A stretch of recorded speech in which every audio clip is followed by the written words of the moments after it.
dia, pessoal. Obrigado. Vamos lá. Vamos falar hoje sobre lei de proteção de dados. É um assunto que está em pauta em pequenas, grandes empresas. É uma lei que vai entrar em vigor agora, na verdade, em agosto de 2020. Mas, na verdade, é uma lei que ela vai necessitar de um apoio especial de todos os empresários, advogados, uma estruturação geral de todas as empresas, desde pequeno, médio e grande porte. Eu trouxe aqui alguns slides, eu vou explicar um pouquinho melhor sobre essa lei. Aqui nós temos alguns casos de vazamento de informações de empresas, né? Nesse caso, foram sites que foram hackeados e informações pessoais foram extraídas dessas plataformas. Então, nós temos aqui dois casos emblemáticos. O primeiro é da Equifax, tomou uma multa de 700 milhões.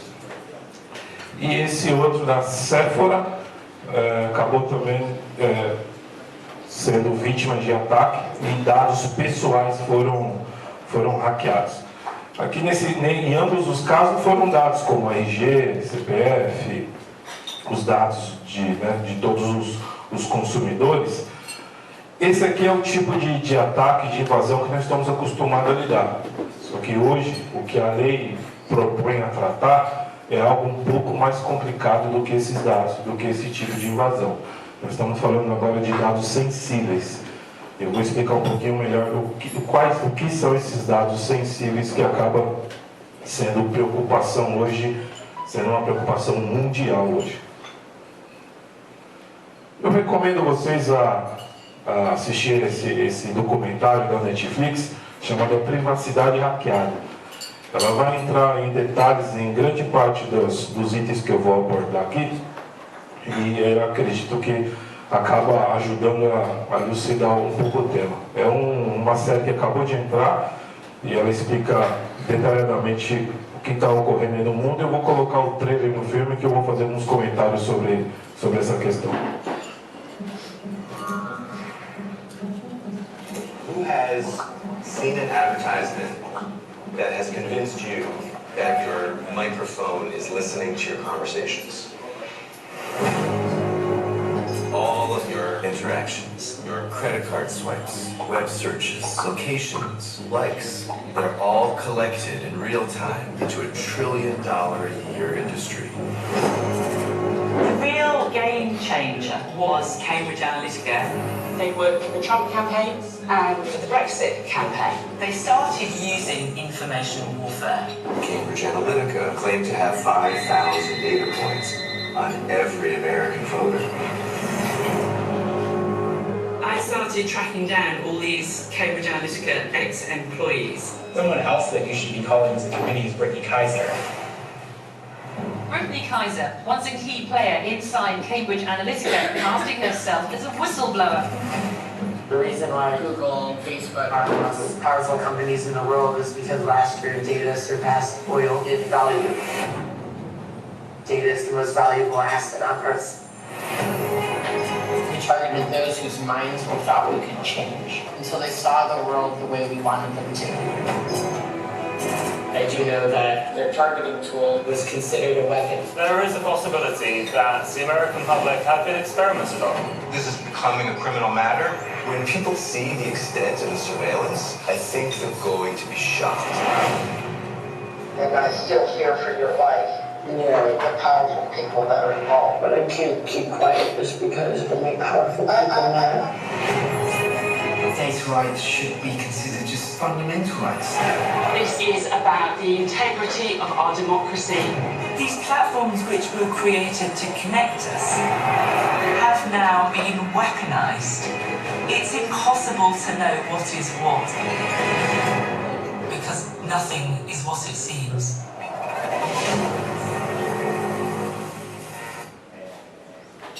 Esse, na verdade, é o nosso grande problema. Essa empresa, em conjunto com o Facebook, eles manipularam dados da rede. Como que eles fizeram isso?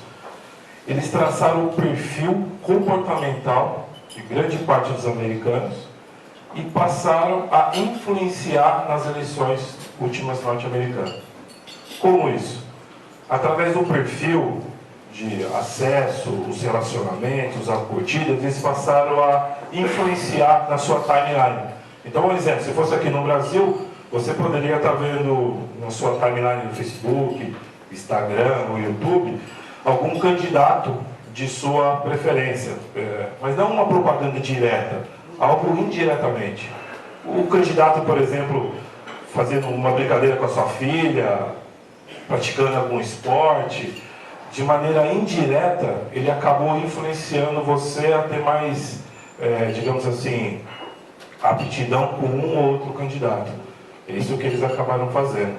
E isso foi constatado que eles influenciaram as eleições norte-americanas com esse tipo de invasão.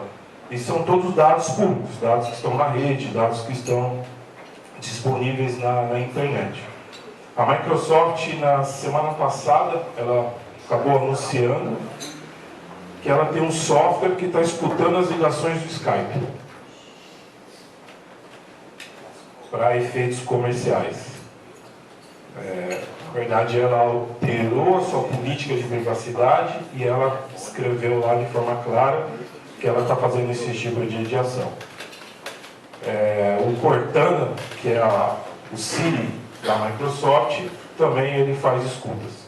No começo do trailer, o professor acabou perguntando, né, para os alunos quem já teve a impressão que o seu celular estava escutando a sua conversa. Alguém aqui já teve essa impressão? Ela, Amanda, eu já sei. Ótimo. Exatamente. Isso, de fato, vem ocorrendo. Amanda, no caso, outro dia ela comentou uma situação que ocorreu com ela e eu acabei fazendo um teste. Eu acabei falando perto do meu celular uma situação que eu nunca tinha pesquisado na internet, nunca tinha visto nada. Eu falei sobre viagens para o Japão, para as Olimpíadas. Comecei a falar com o celular, né, obviamente não estava navegando em lugar nenhum, eu estava com a tela apagada. Depois de 2 semanas, uma semana, eu acabei recebendo informes, né, na minha timeline sobre pontos turísticos no Japão, promoção de passagem, esse tipo de situação. Isso de fato vem ocorrendo. Então nós estamos falando assim, o seu celular está gravando informações, está fazendo escutas e está te oferecendo produtos através de uma conversa privada, vamos chamar assim. Então esse é o mundo que nós estamos hoje. Nesse caso da Cambridge, que foi o documentário tratou, o Facebook tomou essa multa de 5 bilhões de dólares. E pagou? Certamente o Facebook paga, né? No caso, nós estamos falando dos Estados Unidos, né? Exatamente. Ele recorreu, mais sério. Bom, o Brasil acabou se espelhando nessa lei, que é a GDPR. É a mesma lei tratada na União Europeia. O Brasil acabou copiando essa lei, fez alguns pequenos ajustes, isso na verdade é uma coisa boa, porque a União Europeia já tem essa lei rodando há 2 anos praticamente, e a indústria da tecnologia da informação já está preparada para atender essa lei. Diversos assuntos já temos divulgados sobre esse tema, e o Brasil acabou se inspirando nessa lei que criou a nossa, que é a LGPD. Então foi algo que o Michel Temer acabou assinando no final do seu mandato em 2018. O que a União Europeia acabou fazendo para forçar as empresas a se adequarem nessa lei? Muito simples. O governo estabeleceu restrições para países, né, restrições comerciais para países que não têm uma lei de proteção de dados específico. Por esse motivo, o Brasil teve que se mexer e teve que correr para essa lei. Nós poderíamos ter, por exemplo, embargos econômicos, como exportação de soja, por exemplo, de carne, de todo o material, né, o commodity brasileiro, em função de não ter uma lei de proteção de dados. Porque essa lei ela visa blindar a cadeia inteira. Então, os consumidores, parte de fornecedores, todos envolvidos nessa lei. Por esse motivo, o Brasil acabou acelerando a adoção em cima dessa lei. Aqui eu vou ficar de costa para vocês um pouquinho, vou fazer uma volta bem rápida em cima desse tema. Então, quais são os principais pontos dessa lei? Primeiramente, transparência. Num caso de vazamento de dados, a empresa é obrigada a notificar a Agência Nacional de Proteção de Dados. Então, foi criada uma agência para regulamentar isso, assim como nós temos a Anatel, por exemplo. Qualquer tipo de vazamento, hackeamento, a empresa é obrigada a fazer uma notificação formal para a agência. Até tempos então, esse tipo de informação era oculta, a informação era privada, as empresas acabavam não querendo se expor, né, no mercado referente para tratar um tipo de vazamento. Hoje, no caso, vai ser com a lei, vai ser obrigado à transparência. Penalidades rígidas, então nós vamos ter aproximadamente 2% de multa, isso em cima do faturamento anual, por incidente. Então, vamos dar um exemplo, se o Nexus fosse uma empresa e de alguma maneira os dados de vocês fossem vazados, eu poderia abrir um processo, o Rodrigo outro, a Vivi outro, seria um incidente, 2, 3, 4 incidentes. Isso caso, né, a multa se potencializaria.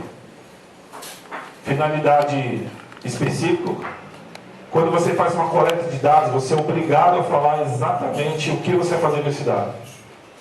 Então, um exemplo, mais uma vez aqui do Nexus, vocês preencheram uma ficha.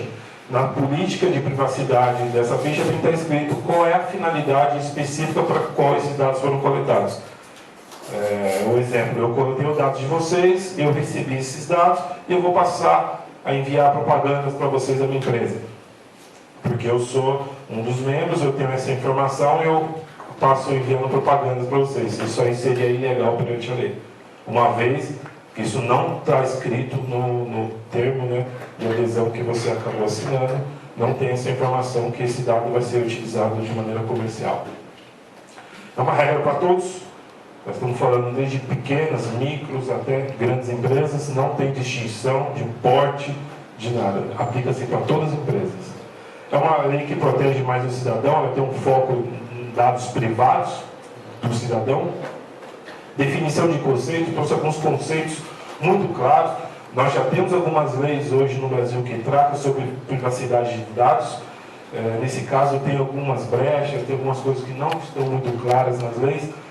Hoje, essas leis de privacidade foram consolidadas e tem muito mais claro o que pode e o que não pode fazer. As definições de papéis já estão muito bem acertadas nessa lei. Existem algumas exceções. As exceções são mais aplicadas para o governo, na qual, por exemplo, ele pode utilizar alguns dados pessoais para segurança de Estado, questão de Receita Federal, tem algumas políticas específicas que o governo tem autonomia para tratar esses dados sem o nosso consentimento. É uma abrangência extraterritorial, então não importa, por exemplo, se você tem um servidor que está hospedado fora do país e esse dado vazou, você vai responder pelas leis local, né? Existem algumas cooperações internacionais sobre essa lei. Um fiscal centralizado é a Agência de Proteção de Dados que foi criada, eu acabei de falar. Aí nós temos as responsabilidades muito claras. Então, hoje em dia é comum você contratar um prestador para te apoiar numa situação específica de computação. Essas responsabilidades na lei é muito bem definida. Gestão de falha e riscos. É necessário você ter alguns cuidados especiais. Lá no primeiro slide falou sobre o vazamento, né, de um site que foi atacado por hacker. Isso passa a ser de sua responsabilidade agora, você ter cuidados como segurança cibernética, proteção de dados físicos, né, como o break, uma estrutura de servidores para garantir a alta disponibilidade dos dados. Esse tipo de situação é requerido também. Então, esse aqui é um resumo dos pontos mais importantes da lei. Eu acabei trazendo um estudo de caso bem simples, utilizei aqui o Zoelo como uma referência, apenas para facilitar um pouco a explicação. Como que seria a adoção de uma lei como essa numa empresa do nosso porte aqui? Bom, um exemplo bem simples, o Zoelo ele acaba fazendo fotos, se tiver alguma coisa errada aqui, você me perdoe, Zoelo. acaba fazendo realizações de fotos infantis, e tem alguns contatos com os diretores e administrador escolar, interações com o menor, ele trabalha com crianças, tem algumas particularidades nesse aspecto, execução de fotos, entrega de álbum e lembranças personalizadas. Um exemplo bem simples, qual seria o caminho para, no caso, a empresa dos OEGAs se adequar nessa lei? Aqui é um exemplo bem simplificado, obviamente empresas de maior porte exigem aí alguns cuidados adicionais, mas em suma é justamente isso aqui. É necessário fazer um levantamento, um risk assessment, onde serão validados todos os contratos, então os contratos com as escolas, contratos com os pais dos alunos, contratos com os provedores, os seus parceiros de dados. Um exemplo, ele tira uma foto, essa foto é encaminhada para a gráfica, fazer impressões. Imagina se uma foto dessa vaza na gráfica. É criado, por exemplo, um bem e uma foto de algum adolescente, e essa foto passa a circular na internet. Quem é responsável por isso? Então, esses cuidados você vai precisar acabar tendo que ter também. Então, tem uma série de análises de contrato que é feita. Nesse caso, essa lei como um todo é um trabalho que vai ser feito em parceria entre os advogados e a equipe de cibersegurança, a equipe de TI. Nesse caso, compete muito mais os advogados fazer uma revisão de todos os contratos e deixar eles aderentes à norma. Uma vez feito isso, é necessário validar toda a parte tecnológica. Então, quais são as proteções que você tem para esses dados, backup, criptografia? Mais um exemplo do Zoeng. Ele pegou essas fotos e levou até a gráfica. Se esse dado for perdido nesse meio do caminho, se você tem uma criptografia de dados, você acaba estando protegido. Então nós vamos ter que falar sobre criptografia, interações com parceiros, algumas tecnologias, como se você pegar um vírus e perder esses dados, você pode ter alguma reclamação sobre essa situação. Nós estamos falando aqui de firewall, algumas proteções específicas para a empresa, procedimentos de recuperação em caso de falha. Então no seu contrato vai estar escrito, eu armazeno essa foto por um ano. Qual que são as suas proteções para que você consiga garantir que essas fotos serão protegidas por um ano? Onde você faz o backup? Tudo isso tem que estar escrito, está definido em contrato. E aqui tem um alerta. Alguém aqui se arriscaria a dizer que o seu negócio não tem nenhum relacionamento com esse tipo de lei? Que você poderia estar imune a esse tipo de situação? Temos alguém não? Não importa qual é o seu porte. Todos os sites, por exemplo, existe um mecanismo no Google que ele busca informações dentro do seu site. Busca informações dentro da sua máquina, desculpa. Isso é chamado de cookie. Essas informações, quando você acessa um site, fica armazenada no seu computador e o Google utiliza isso para fazer propagandas, para te vender algum tipo de produto, algum tipo de situação. Isso aqui é um exemplo muito simples. O seu site, quando alguém entrar, vai ter que aparecer um pop-up dizendo, eu, no caso você da empresa específica, utiliza o site, utiliza as informações para fim publicitário. E eu preciso definir se eu, cliente acessando, se eu autorizo ou não autorizo você pegar essas informações. Hoje todos os sites têm essa política, tem essa técnica de cookie, e é necessário você adequar o seu site a essa política. Para quem tiver uma dúvida de como isso funciona, eu coloquei um disclaimer desse no meu site, da ServiceWise, depois vocês dão uma olhada para ter uma ideia de como isso funciona. Uma vez você definido todos os riscos, todos os processos, tanto de contratos e tecnológicos, você vai implementar essas soluções. Então você definiu os riscos aqui e acabou implementando. Uma vez implementado, você vai entrar numa fase de operação, monitoração e controle. Você vai fazer todo o controle de todos os dados. Porque uma vez que você implementou, alguma coisa pode sair do nível. Então, entra aqui em processos de controle. E aqui eu coloquei azul novamente, porque volta para o início novamente. Esse aqui é um ciclo sem fim. Um exemplo, você mudou algumas questões do seu negócio. Começou a trabalhar com outros parceiros, definiu uma franquia, seja qual for alterações que você fez no seu negócio, todas as questões sobre contrato e tecnologia vão precisar ser revistas. Então você acaba potencializando o risco se esquecer de alguma coisa. Então essa roda aqui acaba voltando para o início. E aí aqui são alguns pontos de alerta. Geralmente esses pontos são mais específicos para grandes empresas, só que com essa lei vai passar a ser uma realidade nossa rapidamente. Você vai precisar ter atenção com a estrutura física do seu sistema, um controle de garantias de software, de licenciamento, atualizações de segurança, toda a parte de análise de log, tudo aquilo que você fala que você faz no seu contrato, você tem que provar com trilhas, com auditoria, e precisa de ferramentas específicas para armazenar isso, processos de operações de TI, backup, segurança de e-mail, uma estrutura robusta para analisar todos esses logs, gestão de vulnerabilidade, plano de desastre recovery, o que você vai fazer quando ocorrer algum incidente, ocorrer alguma falha. Então, são uma série de atividades que geralmente estão presentes em empresas, maior parte multinacionais, empresas do setor financeiro, bancos, isso aqui já roda há anos, porque essas atividades aqui estarão cada vez mais presentes no nosso dia a dia, de pequenas empresas por conta da lei. Bom, finalizei. Aqui eu criei um blog onde toda semana eu estou colocando uma dica de segurança da informação. Aí quem me seguir lá no Instagram pode acompanhar esses blogs. Tem uma semaninha que a gente lançou. Fica à disposição de vocês. Quem tiver alguma dúvida, quiser interagir, eu respondo por aqui. Ok? Muito obrigado, pessoal. Valeu.